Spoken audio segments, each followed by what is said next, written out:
Okay, 9B. So let's pull our notes book out. Follows on from 9A pretty well.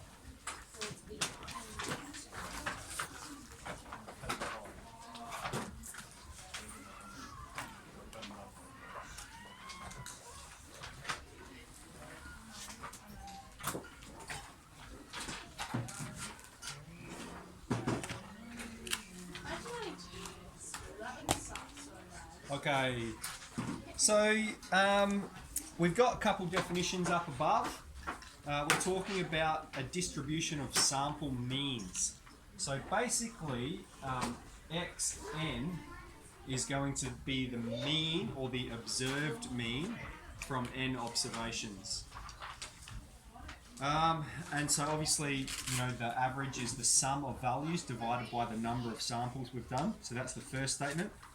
But then read this carefully. If the random variable x has mean, mu, and standard deviation sigma, then the distribution of sample means xn has mean, mu, and standard deviation sigma on root n.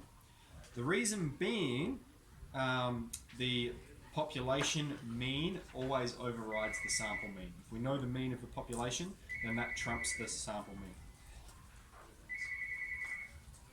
And then we have the mean of the observations and the mean of the distribution may be different. The mean of the distribution always trumps the mean of the observation.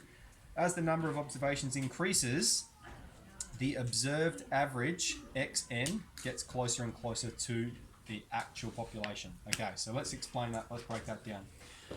Height, okay, average height of year 12. Oh, thank you. Kieran is back. Oh, yeah. I hope that's cryptic Okay, enough or whatever. all right. Well, we're going to do this first and then you can go see him. So let's break this down. So we've said height, all right? So let's say you could measure the population of year 12s at Tennyson Woods College and get the average height, okay? You could measure the height of 2 people. And it would be, you know, there's not really a large enough sample there to justify saying this is indicative of the average. You need to increase it. Now, obviously, let's say you did 30 people, it's going to be closer to the true mean. If you did 60 people, it's going to be even closer to the true mean. So the more people you sample of the population, the closer and closer you're getting to the population mean. Does that make sense? Yeah. Cool. Okay, so let's get into the example. So we've only got one question to do, which is beautiful. We got bags of peanuts are known to be normally distributed with a mean of 765 grams and a standard deviation of 8 grams. We've got 6 bags of peanuts are weighed and their weight respectively is found to be, we've got the weights listed there. Find the observed value of x6. So this means the observed mean based on our findings here. So we're just going to be the sum of these divided by 6 because there's 6 bags being sampled. 765. Alright, let's crunch that. Year 8 maths.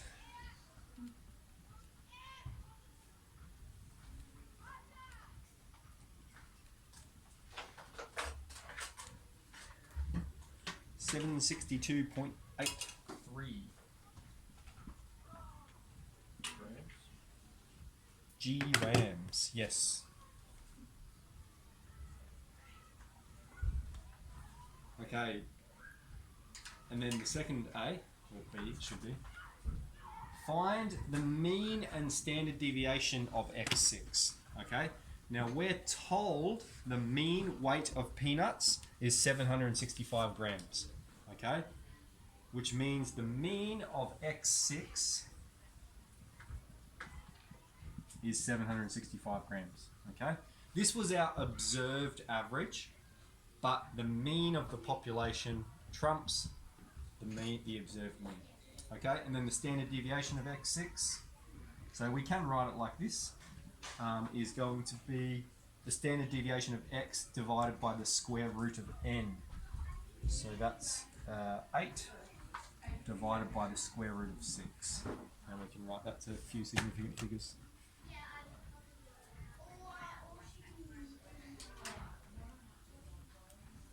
We've got 3.27.